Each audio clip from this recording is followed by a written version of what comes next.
Hello, this is Rod Henman. Can you hear me? Okay, great. Thanks.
Recording in progress. It is 6:32 p.m. on Thursday, December 11th, 2025. Calling to order this meeting of the Emeryville Planning Commission. We, pursuant to California Government Code, Section 54953, Vice Chair Henme will be participating by teleconference. That address is published in the agenda to this meeting. Can we now get a roll call, please?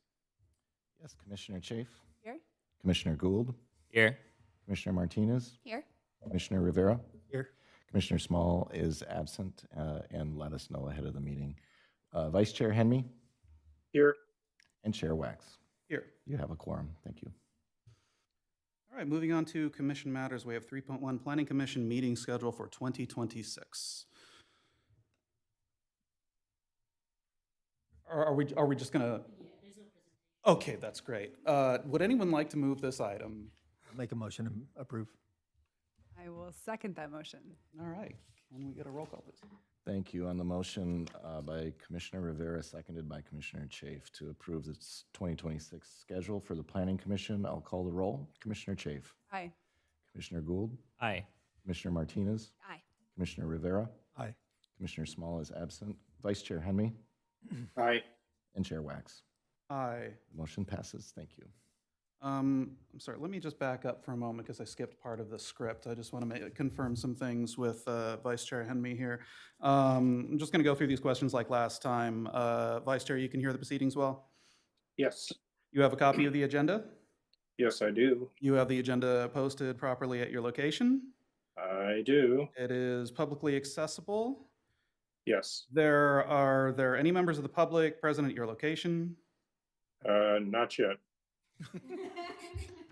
International incidents here. Commissioners, you can all hear the vice chair well. All right, thank you. Moving on then to item 4. This is where items not on the agenda may be commented on by the public. Seeing no members of the public in the chamber, I am going to be closing 4 and moving on to approval of action minutes for October 23rd, 2025. I'll move approval of the action minutes of October 23rd, 2025. I'll second. Thank you. On the motion by Commissioner Gould to approve the October 23rd, 2025 minutes, seconded by Commissioner Rivera, I'll call the roll. Commissioner Chafe, Aye. Commissioner Gould, Aye. Commissioner Martinez, Aye. Commissioner Rivera, Aye. Commissioner Small is absent, Vice Chair Henme, Aye. and Chair Wax. Aye. Motion passes. Thank you. All right, item 6, Community Development Director's Report. Sure, thank you. A quick recap of City Council action since we last met on November 4th. The council held a study session on various revenue measures, and then during the regular meeting, granted a noise waiver for paving work at various locations around the city, which you all observed and I'm sure negotiated over the last several months. On November 18th, the council received the annual development impact fee report for information only, as required by state law, and approved the second reading adopting the 2025 building and fire codes, also required by state law. The council approved also at that meeting the project description for the 40th Streetscape multimodal project and adopted a BIPOC small business support program that will launch in 2026. On December 2nd, the council approved the annual development impact fee report, the actual approval of it, and appointed Sukhdeep Kaur as our mayor and Matt Solomon as our vice mayor. Few upcoming events to be aware of. Tomorrow, Friday, the 12th, there's a holiday gala pop-up shop at the Senior Center from 10 a.m. to 2 p.m. All proceeds from that go to support the Friends of the Senior Center nonprofit organization. This Saturday is the Pancakes and Pajamas event at the ECCL cafeteria. There's 3 seatings for that. The tickets always go very fast, and they may be sold out by now, but click through to the city's website if you have interest in attending.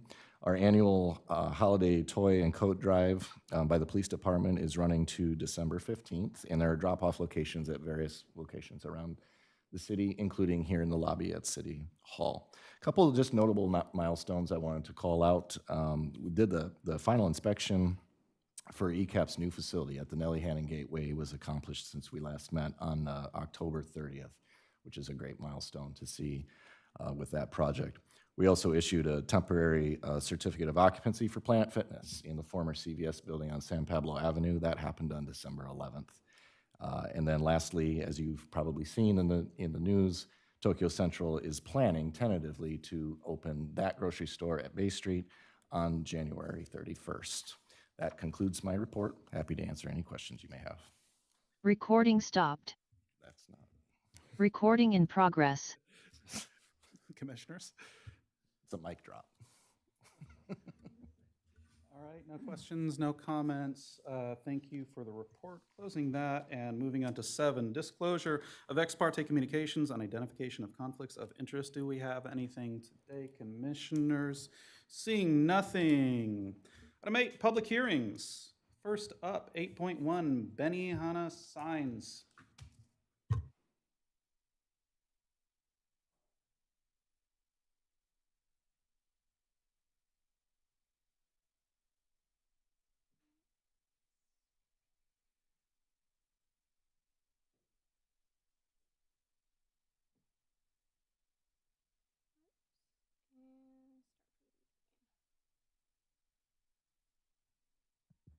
Right, good evening. I'll be presenting the application from Benihana for their proposed signage. The site is at 1890 Powell Street, and this is a major sign permit.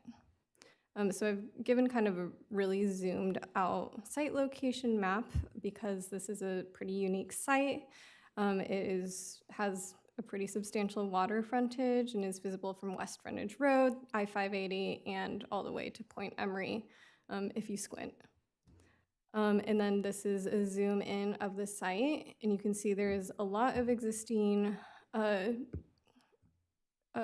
trees, landscaping. So this is actually a site with pretty low visibility from pedestrian and vehicle traffic, which you will see in some of the future slides.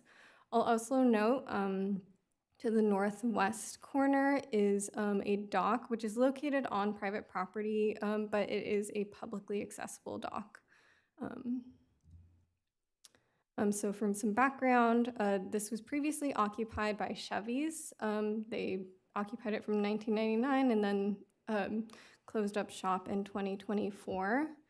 There were 2 existing gateway signs, both of which are still structurally standing there. So there is the one at the building entry, which you can see on the left, and then there is the one facing north, which is a signboard on top of these pylons. And so this is the view, the visibility of the site coming west on Access Road. So you can see the green portion is a little bit of that gateway sign at the entryway, but again, there is pretty low visibility until you get much closer to the site. And then similarly, this is from West Frontage Road. I'm just gonna highlight with the cursor here. This is the location of that pylon gateway sign. So it is visible for any southbound traffic. as well as from the Bay Trail and from Shorebird Park. So just as a reminder, the sign regulations are as follows. The aggregate sign area on the site may not exceed a ratio of 1 square foot of sign area per 1 linear foot of building frontage, or rather public frontage, my apologies.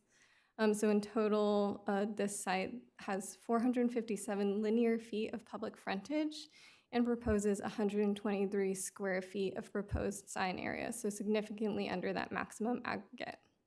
The reason a major sign permit is required is because there are gateway signs proposed, one which would be new and one which would be a reuse of that pylon sign.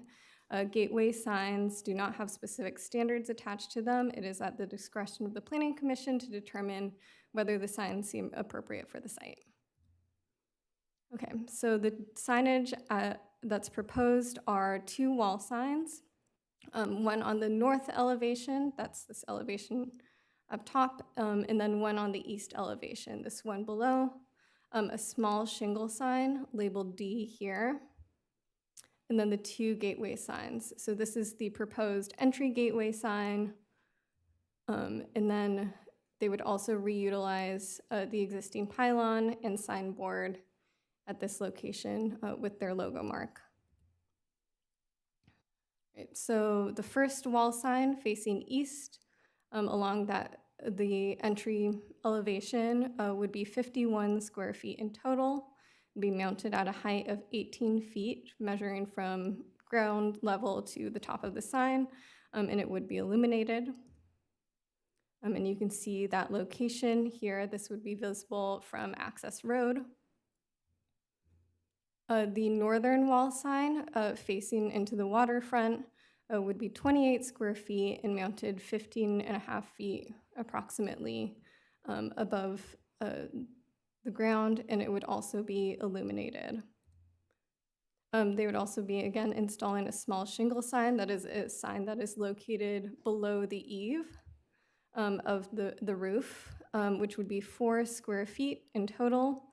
It would be mounted in a non-pedestrian area, so there would not actually need to be any pedestrian clearance underneath it, and it would similarly be illuminated.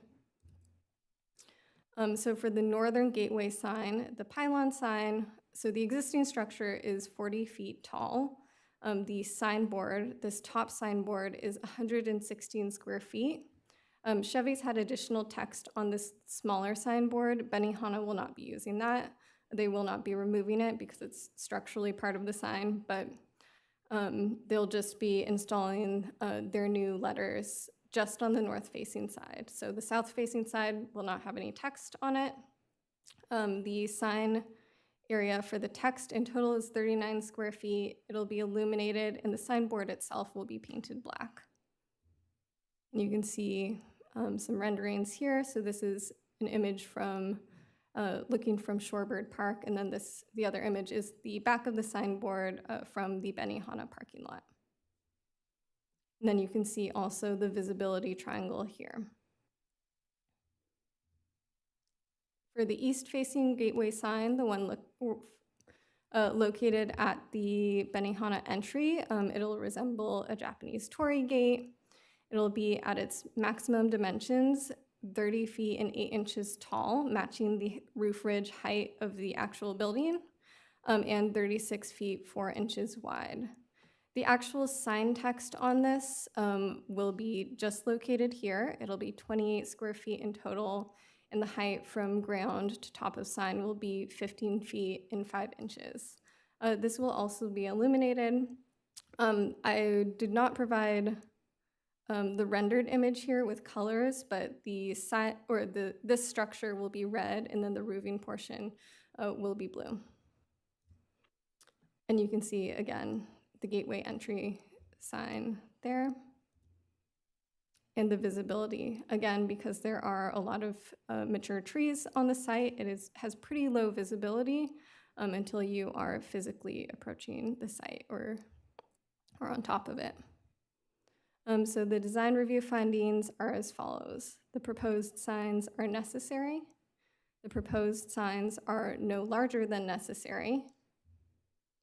They comply with planning regulations and design principles. They are in keeping with the visual character of the area. They are readable, in that they relate well to the buildings and architectural features. In addition, you must make a general design review findings as well, which are as follows. The design of the project is consistent with the general plan, including urban design goals and policies. It conforms to the Emeryville design guidelines. The project is of high design quality that is compatible with and will not adversely affect the surrounding area. So based on the unique location of the site and its pre-existing conditions and history, staff does recommend that Planning Commission approve the major sign application for Benihana, subject to the conditions of approval. Right. I have the full plan set available if anyone would like to take a look. Oh, interesting. Terry Blackstock, the applicant, is also available for questions, as are other members of the project team. Thank you. Commissioners, do we have any questions for the applicant or staff? One question out of curiosity more than anything else. Because this sign, the larger sign that faces in towards the bay, because it faces the bay, does that trigger anything related to wildlife? I know there's precedent for a sign being there, but I'm just curious if there's any interface between our processes and the bay's processes. That is a good question.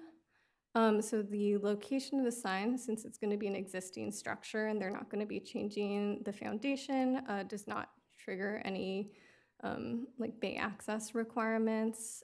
In terms of the illumination, I actually do not know. We do have that standard condition of approval that requires a dimmer switch and would enable us to, upon request, or if there is an issue with the illumination of the signage, require them to dim it to whatever a satisfactory amount could be. And I think that would also apply if there is an environmental issue related. Thank you. I'm just wondering about the existing gateway sign. Could you pull up the photograph that shows the rendering with the existing gateway sign and then with Benihana Incorporated? And I'm looking at other Benihanas, specifically there's one in, I don't know how current this picture is, but in Newport Beach, California, where the Benihanas like blend in with the pre-existing communities. And I just feel like the rendering that includes the Benihana sign of this gateway sign shows those wooden pylons continuing to be that kind of beachy green color and then everything else painted black. I'm just wondering if the applicant would consider making this a more cohesive looking sign that would either look like one way or the other, paint it all black, or give it that dockside theme, because I feel like right now it's trying to do two things. I'm curious if the commission agrees with me on that.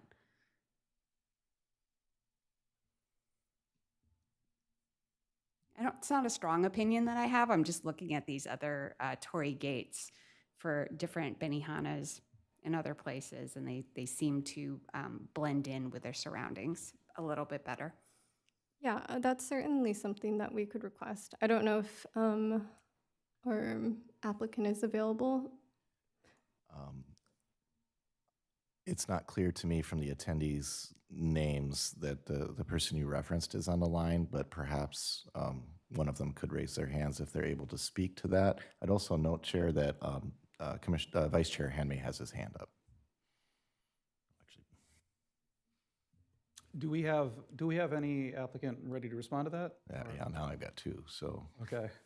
And maybe I can ask my questions too, because I think they're related to the previous questions. Okay, go ahead, Vice Chair. Yeah, so first off, my first question is the existing gateway sign at the front door, will that be torn down? I can actually answer that question. Yes, that sign will be removed, and I believe the new gateway sign will be located roughly in the same footprint Right, as okay. the previous. Right. Second question is, the staff report says that one gateway sign per project is allowed. Now, I understand that there's 2 existing gateway signs, but one of us being torn down. On what basis are we, the commission, able to say that an exception is made to the code to allow 2 gateway signs? So I believe the section of code you're referring to, there is one gateway sign allowed per public frontage.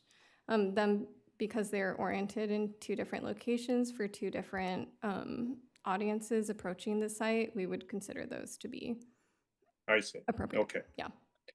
The next question I have is about calculation of signage area. Because if it's one thing like the post sign where the area calculated is the area of the signage, and then the posts and things are not calculated because clearly that's kind of just a structure to allow the sign to be held up. In the case of the torii, though, it seems to me that the entire structure is a sign. That is, it designates a company, designates entry in. So my question is, what is the definition in our code in terms of calculation of signage area? Because when I calculate the signage area of the gate itself and the lettering, it's something like 400 square feet, very roughly calculated. And frankly, I find it a little bit dubious that one would only calculate the letters when one is building what is clearly a statement sign. So that's my questions. I would say, so the way that we measure sign area in the sign regulations is typically creating a a rectangle, a bounding box around the sign text itself, the messaging. I do hear your point that, right, the visual of the gateway sign includes the torii gate itself, but again, that is at Planning Commission's discretion to determine the specific requirements and regulations. The sign regulations do not have any specific dimension requirements around what a gateway sign should involve. So there is certainly some nuance, but the way staff sees it, the structure is one thing, and then the sign area, the logo mark is its own.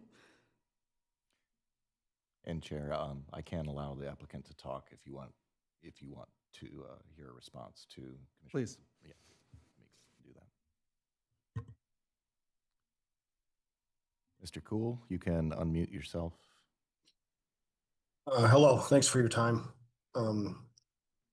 What questions would you like me to answer? I can certainly address the last 2 questions and certainly the questions of the existing monument sign.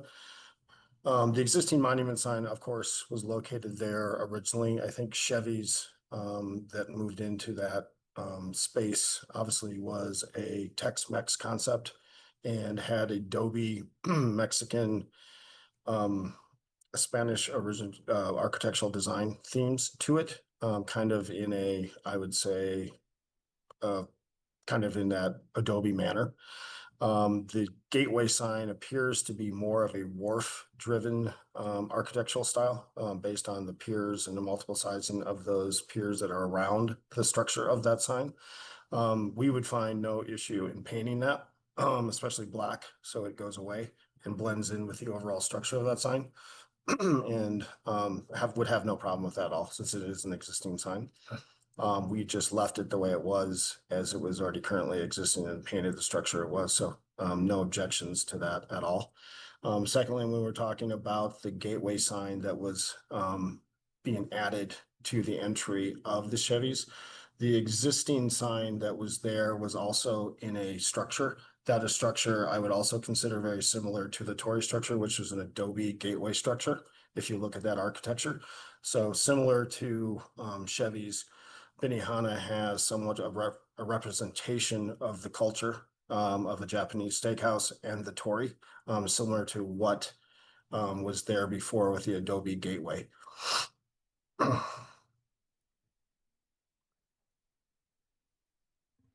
Anybody have any further questions? For the applicant or staff? No?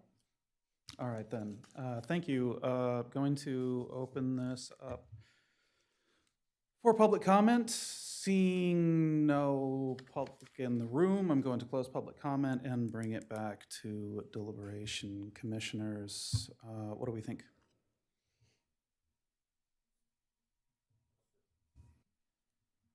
I would like to say I'm supportive of the overall project. I think the signs are appropriately located and appropriately sized.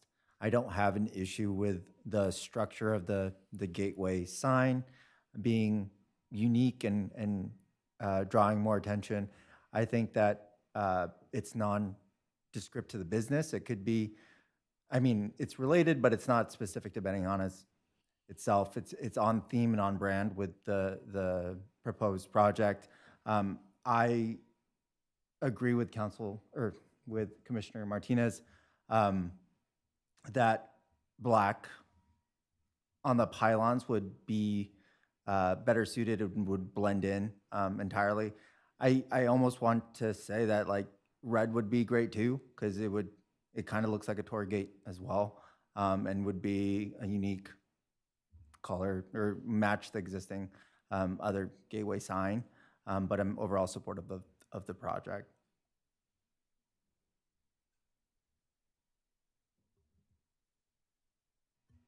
I agree with Commissioner Rivera. I am overall supportive of this proposal. I like the whimsy of having a giant torii gate. Honestly, I think it's kind of fun, and there should be room for fun in city planning as well.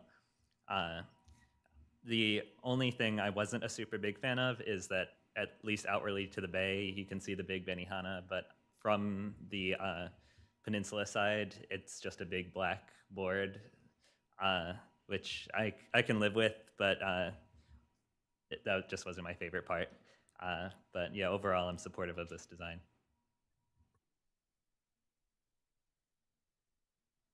I agree. I'm supportive of the design as well. I think the signs are appropriately sized, and I think I think it's an improvement actually for this location. So I like the torii gate as well.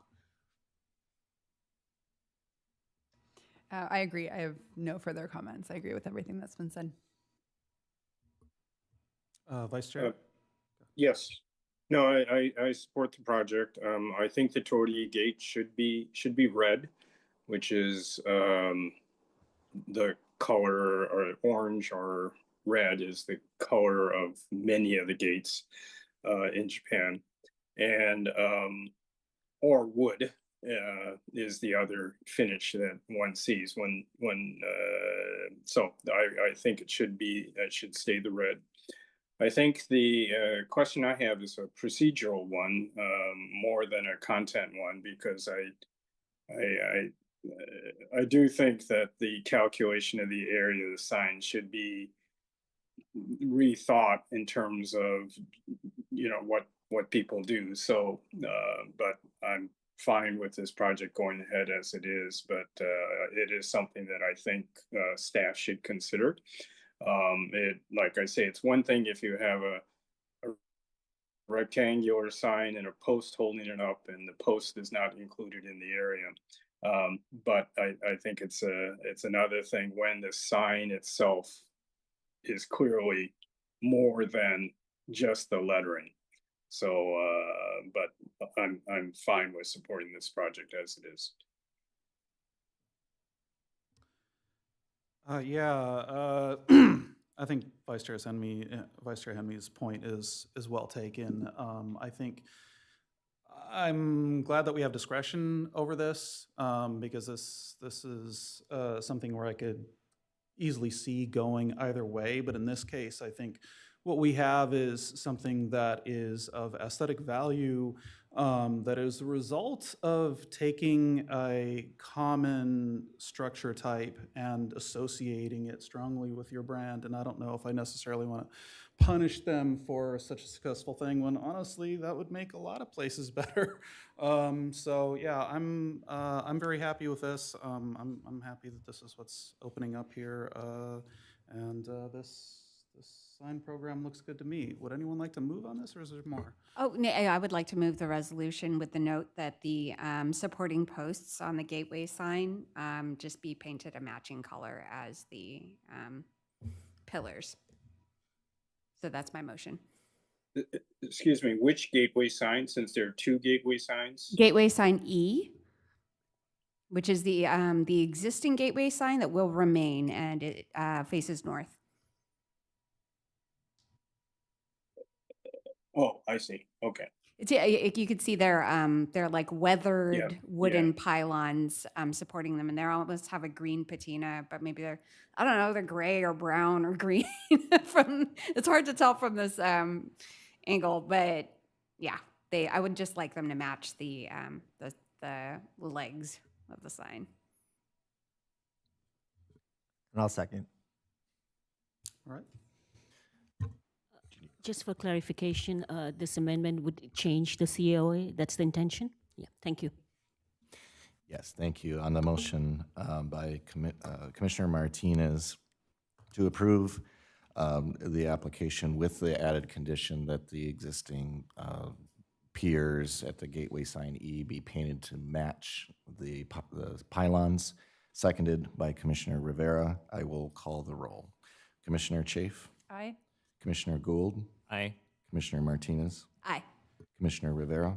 Aye. Commissioner Small is absent. Vice Chair Henry? Aye. And Chair Wax. Aye. Thank you. The motion passes. All right, congratulations, closing this item. Moving on to 8.2, bicycle parking.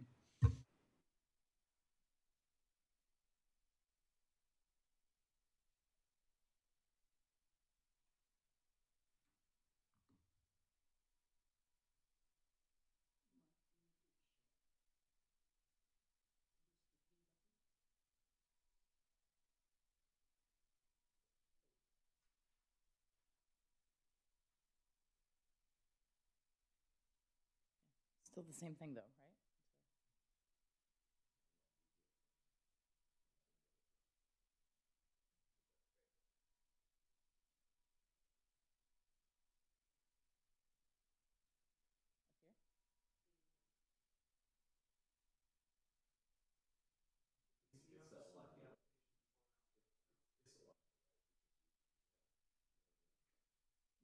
I'm sorry. Every single time I come here. I thought I had it set this time.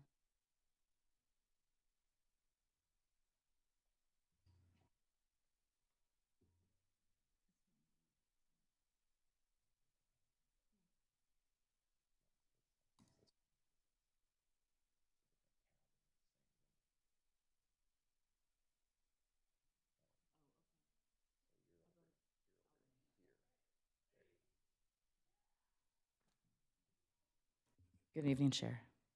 Good evening, Commission.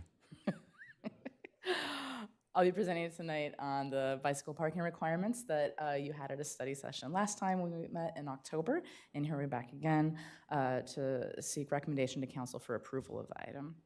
So just as a quick rehash, what are we doing here?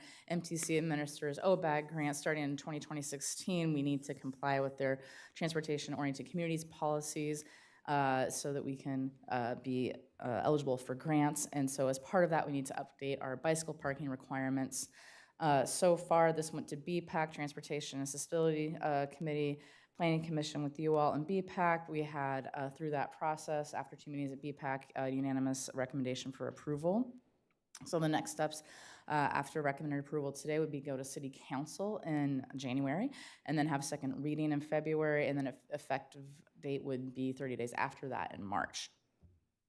So as a reminder, we actually exceed MTC's minimums, but the way we phrase our bike parking is in relationship right now to automobiles, and we're changing that to be by square footage of use.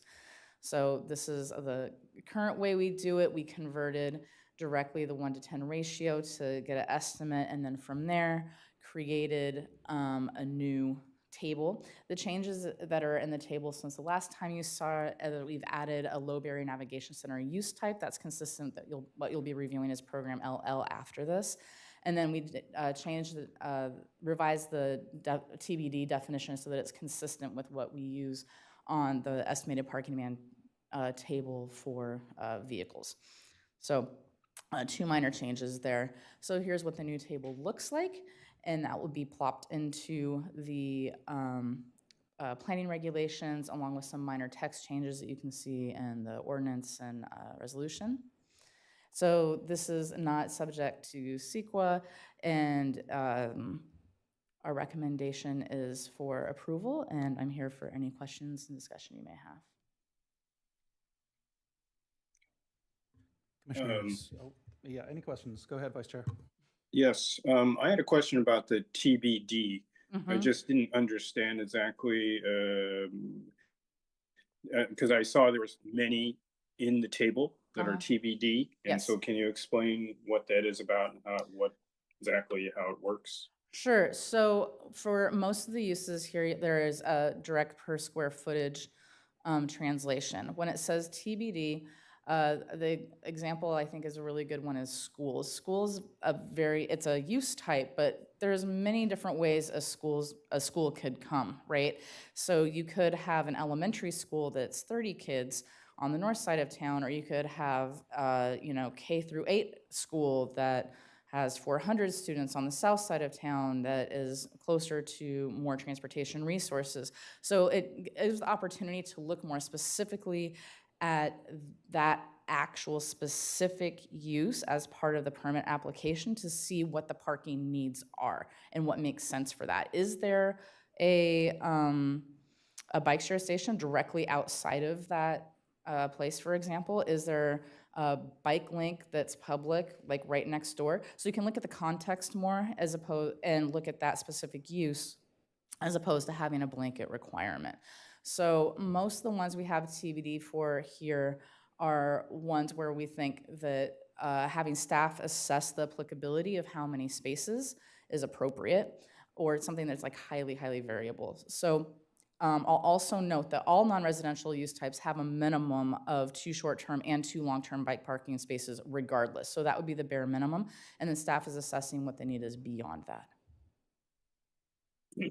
I guess the problem I have with the idea of of many categories being TBD is just that are there no criteria established then? Is it each one is a case-by-case basis? That is, if I'm an applicant, if I'm an architect trying to meet a code minimum, how do I go about this? Yeah, for most of these,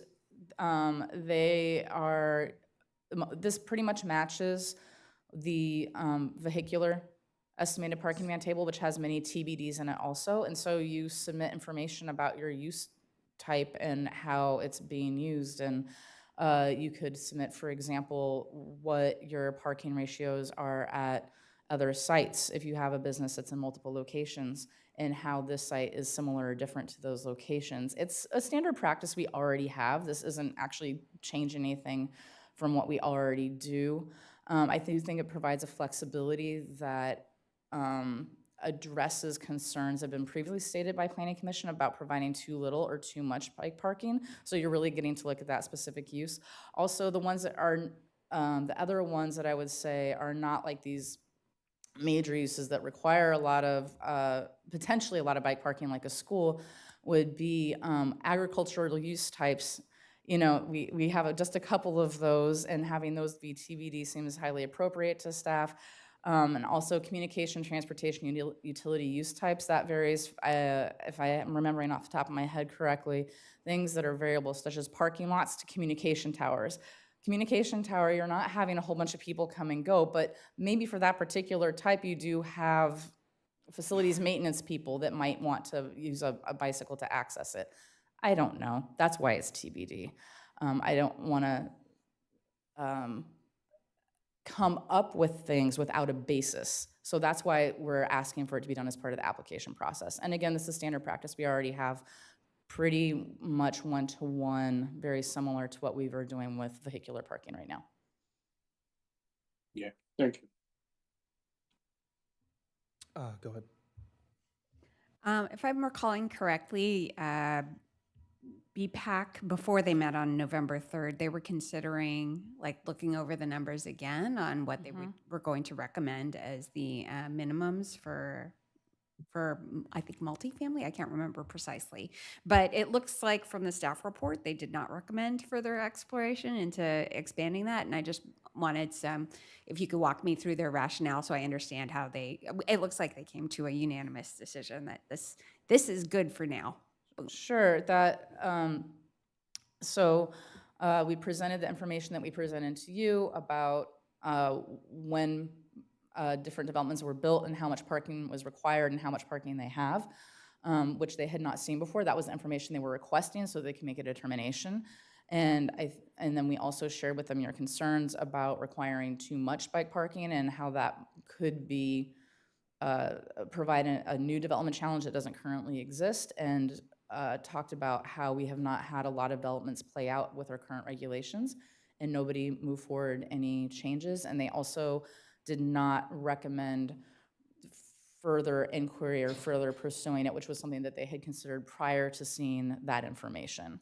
I know that Chair Wax was also there if you wanted to add to that in any way. Great, that's helpful. Thank you. Yeah, I don't think I have anything to add to that, but they took into consideration what this commission said and what staff presented and didn't have any further. Other questions? Go ahead. So I see that the TBD, and thanks for explaining the TBD process, and that TBD has a minimum of 2 short-term and 2 long-term bicycle parking spaces. Would removing the minimum bicycle parking requirements for TBD in any way like impact MTC's qualifications for the TOC program? If we got rid of that, Yeah. no. Okay. Because it makes sense to me that the TBD, if we're looking at each of these projects on a case-by-case basis, and they're providing transportation information or traffic information, that the minimum could be 0. If there's instances where uses just bicycle parking doesn't quite make sense, either from the site, the use, or traffic analysis, or whatever evidence is given. And I think that having that minimum set at 2 short and 2 long term is counter to having the TBD process in the first place. I'll say that it's also applicable to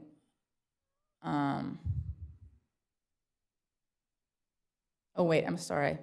I'm actually completely wrong. I apologize. Thank you for asking this question. If you read it, if that's fine print at the bottom, what it says is all non-residential use types except those that are TBD shall provide a minimum of 2 short-term and 2 long-term bicycle parking spaces. So what you have requested has already been included, and I misstated the regulation. Thank you for clarifying. Commissioners, any other questions? All right, seeing none, I'm going to open up the public hearing. I see no members of the public in the chamber, so I'm going to close the public hearing and bring this back to deliberations. Commissioners, do you have any comments? No comments, but I'll move the resolution. I will second it. I do have a quick comment. So I am supportive of this. My only concern really was about small to medium-sized developments, like a 8-plex of 2-bedroom units. That's a lot of floor area dedicated to bike parking, like on the ground floor where it interfaces with the street. I was curious if there were any processes on the city level, such as like providing alternatives like bay wheels passes or transit passes to sort of free up that floor area for residential uses. We don't have that right now. I would say it has not been an issue. One of the things that, now it's been a few years, but when I was an assistant planner, I would often talk to people about it. I was like, look, we don't have vehicular parking minimums anymore. but how are people going to access this space? Like, what are your options? And I would say in some cases, in my experience, people have actually leaned into it as an opportunity to provide bike lockers and things like that they might not have otherwise. I don't know if that's specifically addressing your concern, but it has not, to my knowledge, come up as an issue. Okay, thank Yeah. you. Just wanted to see if it was an issue. Yeah, I appreciate that. Yeah, and this is so recent that I guess we have to see how it plays out as well with new developments. Yeah, and it's also pretty flexible about how it can be included in a space. So there's, you know, it doesn't have to be like a big bike room or something like that for a smaller development. It can be included in other ways. Thank you. Any other comments? All right, shall we take the vote? Sure. On the motion by Commissioner Martinez, excuse me, to recommend to the City Council to approve the proposed amendments to the planning regulations relating to bike parking that was seconded by Commissioner Chafe, I will call the roll. Commissioner Chafe. Aye. Commissioner Gould. Aye. Commissioner Martinez. Aye. Commissioner Rivera. Aye. Commissioner Small is absent. Vice Chair Henby. Aye. And Chair Wax. Aye. Thank you. The motion passes. All right, thank you. Moving on, 8.3, Housing Element Implementation Program, LL. Welcome back. Thank you. It's been so long. So here I am presenting tonight on implementation of Housing Element Program, LL. As you stated, so for background, for the general plan that was adopted here, the current one in 2009, the housing element is not on the same approximately 20-year cycle as the rest of the general plan. It's in 8-year cycles, and our current one was adopted at the end of 22, and so it's 2023 to 2031. And there's about 45 housing element programs we have to implement. Some of them are short-term, mid-term, and long-term, and sometimes some of them are ongoing as well. Program LL specifically contains 8 implementing actions, and the summary of that is that the city will implement the following planning regulation amendments to alleviate constraints to the production of housing, including the production of housing for special needs populations. So here are the 8 categories, and basically we went through the planning regulations and addressed how each one of these would be incorporated. Not included today are 2 subsets from implementing actions 6 and 8 that require a general plan implementation because it will change the FAR map.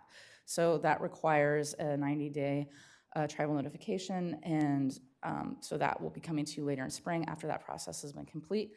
It just cannot be included today because of the notification requirements for general plan amendments. So for these changes, employee housing, I just want to say that most of these for this specific program are related to state laws that have changed over time that we just need to catch up with. And so when our housing element was approved, the state's just saying, hey, you need to do these things to be current. And we said, okay.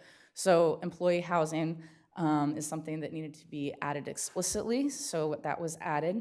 And you'll also see a lot of redundancy here. If we're adding a new use type, it has to be added to our use classification table saying which zones it can be permitted in, and also to the estimated parking demand table sometimes as well. So those are kind of redundant things. So for employee housing, we did that. Residential care facilities, we just needed to have that be permitted in some zones, so we did that. Agricultural worker housing is something that we're required by the state to add to our code. For group residential and working housing, that we just had to change some of those from conditional permitted to permitted in some of the zones, and have our preservation of structures ordinance be modified to explicitly include that group type. So we did that by changing it to include all residential use types. Emergency shelters, this actually came up recently at one of the Planning Commission meetings. So this is amending that. This was going to be a permitted use in the MUR zone, so those will not be coming back to you after this. And then 3 to 4 multi-units. So this is added as a use type and definition. So right now we just have multi-unit. Now we've separated out to 3 and 4 multi-unit use types, and then 5 more multi-units. That way we can make it a permitted use in some areas. And then mobile manufacturing homes, that also had to be changed to permitted in the RM zone. So most of the work is related to this table, which has all of the zones and columns and all the use classifications on the rows. And so just highlighting here, you can kind of see, I tried to make a little bit clear there, where we're changing from conditional to permitted, where we're adding use types is highlighted, where we had to change the wording for it a little bit, okay? So for environmental determination, this is not subject to CEQA. It's part of the approved housing element. And our next steps are very similar to what we just went through for the bike parking, going to the city council, if you recommend approval, to January, and then city council second reading in February with effective date 30 days later in March. So our recommendation is to approve these changes tonight. I'm here for any questions or discussion you may have, of course. Thank you. Commissioners, questions? Seeing no questions? Oh, go sorry, ahead, Vice Chair. Chair Wax. I just wanted to, I just saw a typo on one location under section 4, 9-2.210. I believe it's a typo. Employee housing. It says accommodations for 6 of fewer persons. I assume that must be 6 or fewer persons. Yep. Okay, thank you. Good catch.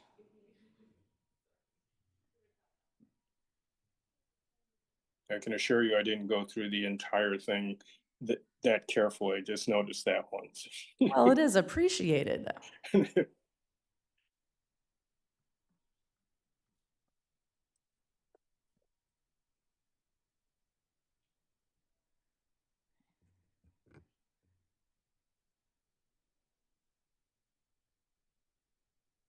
Sorry, was that it? Do we have? Yes. Do we have any more Yep. questions?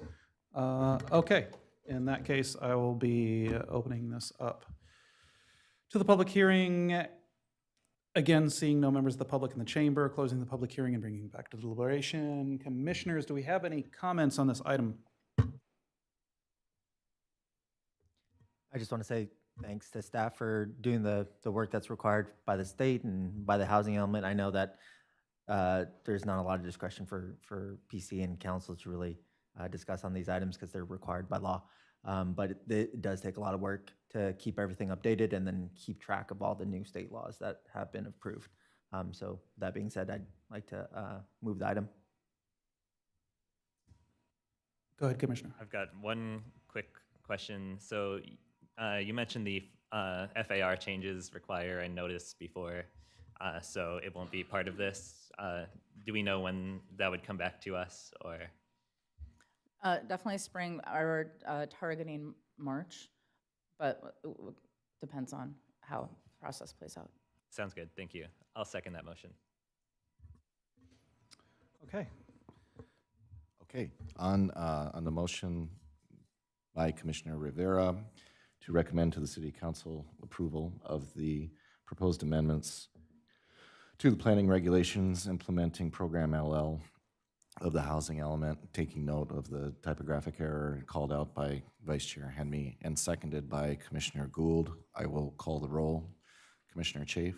Aye. Commissioner Gould? Aye. Commissioner Martinez? Aye. Commissioner Rivera? Aye. Commissioner Small is absent. Vice Chair Henme? Aye.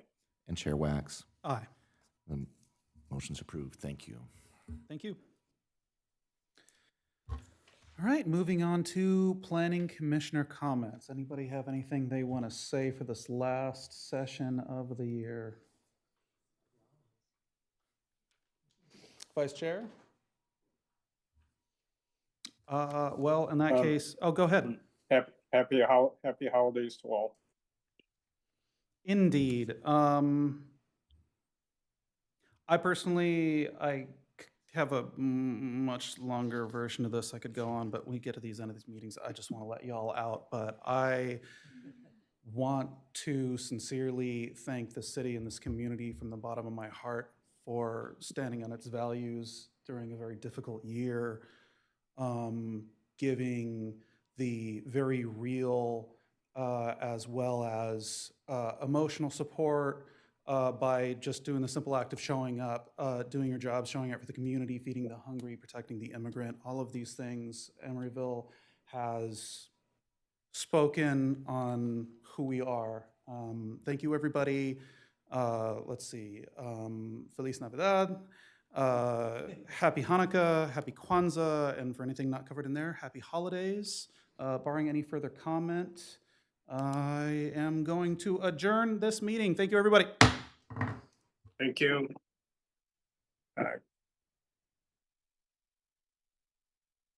Recording stopped.